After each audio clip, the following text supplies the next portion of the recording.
Let's see. Chuck Kearney, my man, have you gotten the invite yet to speak? Oh, you before it came. Nah, dog.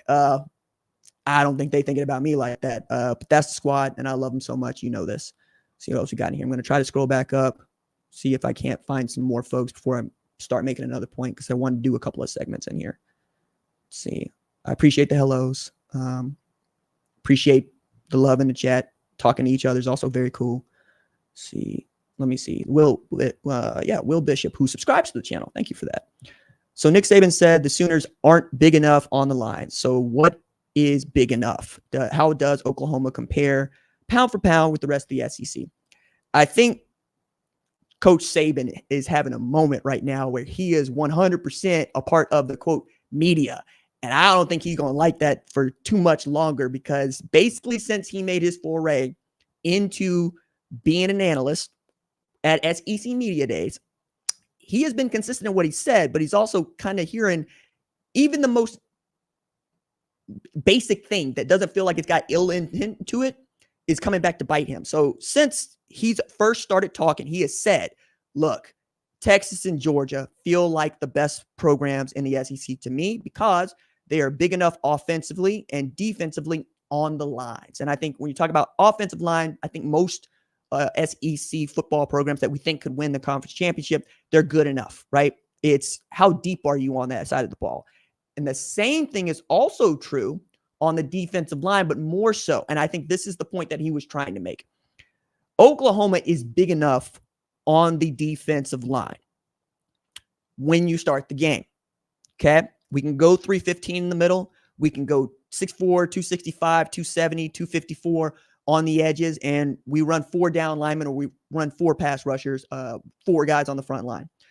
Nick Saban, Kirby Smart, they like an odd front. They'll have 4 linebackers, 3 defensive linemen, 1 guy in the middle who's demanding double teams. Jordan Davis, Jalen Carter come to mind. Okay. I think what Coach Saban is saying is you can't rotate in just athletes. You have to rotate in big, fast athletes. That is why they're so hard to come by. Coming across a 6'6", 300-pound man that moves like a 6'2", 210-pound man is not regular. That is what Nick Saban is always prized. That is what Kirby Smart is always prized. But his point has also been, until somebody beats Georgia, Georgia is the favorite to win the SEC championship. And he gets to say that because Alabama beat Georgia in the SEC championship game last year. But his point is taken.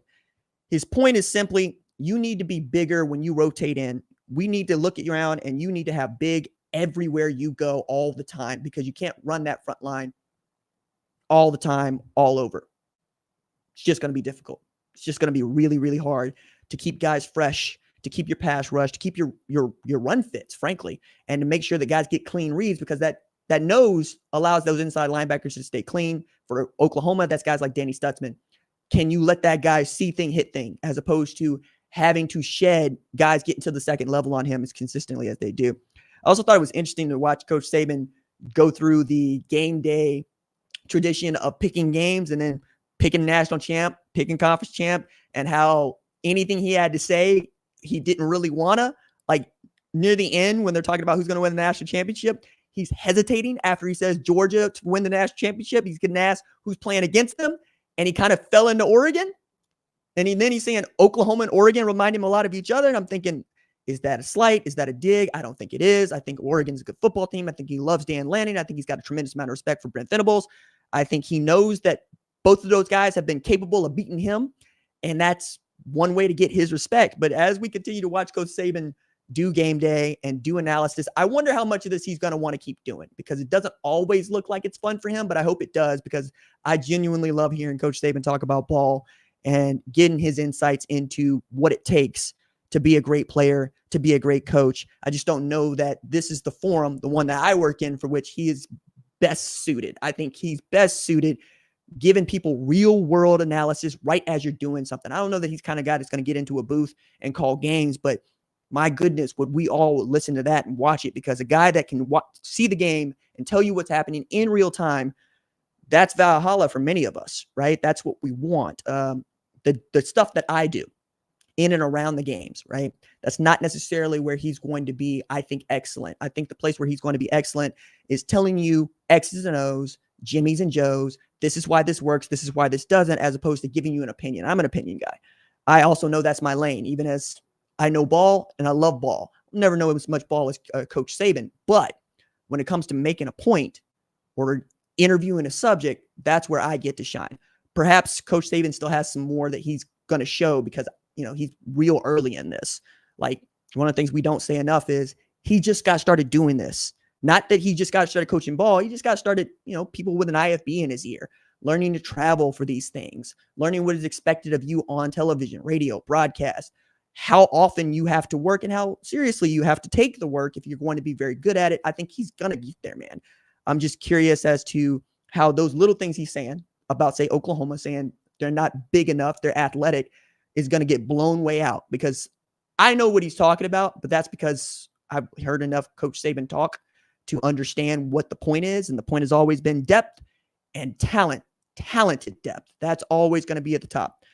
Doc Winston, oh boogie. All right, real quick, for those of y'all that are new to the channel, oh boogie is an OG on the channel. One of a handful of folks that I remember by name who have been here since day one. And I feel in some respects that I get to 100K, he's getting to 100K. And I can only say that about a dozen people that I know. Also, dude was the first to tip me off on the natural light video contest, for which I was a winner, and they put me in the Super Bowl ad for it. So when you see him in there, know that he also has my respect. Let's see what else we got in here. Bro bragging about useless wins as usual. Typical Buckeyes. Haha. Oh yeah. Oh, okay. He's not talking to me. All right, cool. My bad. My fault. I jumped into somebody else's conversation. That's going to happen when you're scrolling through the chat. Let's see. What else did we have in here? If Texas has the big enough line, then why did our D-line do better than theirs in the Red River shootout? Hey, look, common refrain is only 2 programs last year had wins against teams that qualify for the college football playoff. One of them was Texas, who beat Alabama, and one of them was Oklahoma, who beat Texas. That game was amazing. And it went back and forth. And I don't think that Oklahoma's defensive line dominated. I think that Oklahoma's defensive line was better that day. I think Billy Bowman dominated. I think Nick Anderson showed us who he is, and Dylan Gabriel 100% dominated. And dominated in such a way that when he decided to transfer to Oregon, people were like, it's cool. We understand. We get it, in a way that, say, you wouldn't if he had lost that game, right? If he hadn't given to Oklahoma as much as it felt like he was getting from Oklahoma, you feel some kind of way about that. But I don't necessarily look at it as saying Oklahoma's defensive line was better than Texas last year. I think it's better on that day. And that's what matters, right? Are you better on that day? It's kind of like this Georgia Tech Florida State game. Georgia Tech's better today. Play that game again tomorrow. Who's going to pick Georgia Tech? That's the question to ask. And that's how you can put your lens on and go, okay, what do I know and why do I know it? So what's got in here? Who gives Georgia Tech their first loss? The Syracuse game may be a barn burner. I guess I got to take a look at, what their schedule is like, because as I remember, their schedule is kind of ridiculously difficult, especially in relation to their peers. Because, we don't particularly think of the ACC as being that tough compared to the Big Ten or the SEC. But now that you got that win and you are Georgia Tech, you're going, okay, how do we keep this going? To his point about who's the first loss, that Syracuse team is tough. It's also in year one of their head coach, and they got a new starter at quarterback in Kyle McCord. We'll see. So they got Georgia State, Syracuse, VMI, and then Louisville, at Louisville, versus Duke, at Carolina. Notre Dame would be my solid bet on that. So September 19th or October 19th would be my solid bet. I don't know that they're going to get past Notre Dame. They could. But if they get past Notre Dame and they're undefeated, they're a top 10 team. They just are. And they might end up a top 5 team if they can keep this going. Like, they feel like they're in just the right place to build toward being able to be great in the second half of the season. Again, if you run the ball well, that travels. That goes everywhere. That's what they got to keep in front of them. Keep that offensive line healthy.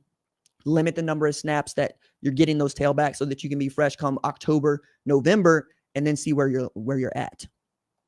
Let's see. My guy says breaking news. Okay. Let's see what else we do have in here.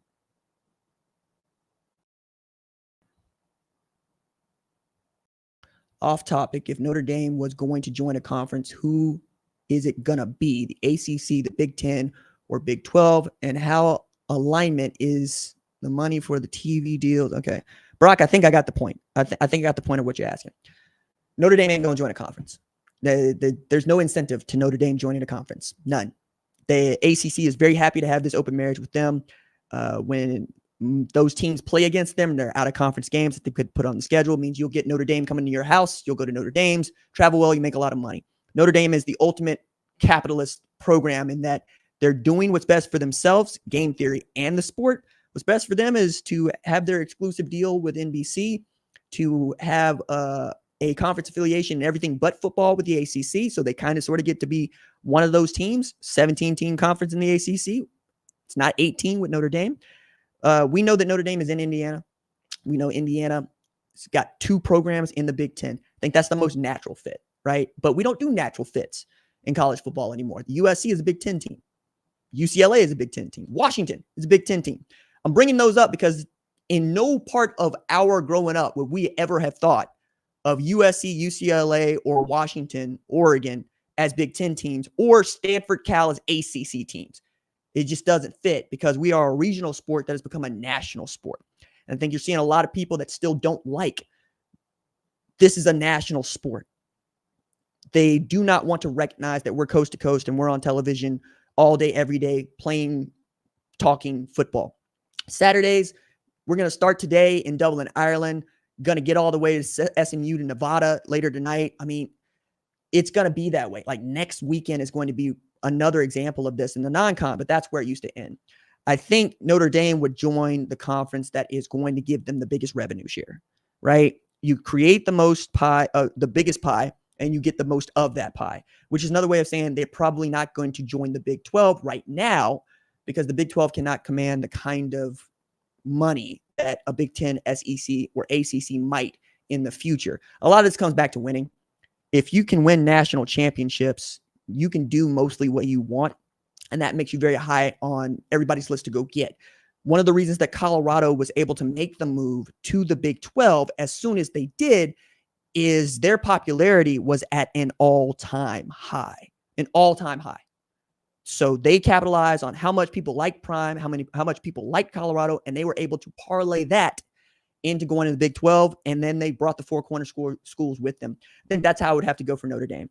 I think the Big 10 would be very, very attractive to them for all of the reasons, not the least of which is you get games against Ohio State. You already have that one against USC. It's now a conference game.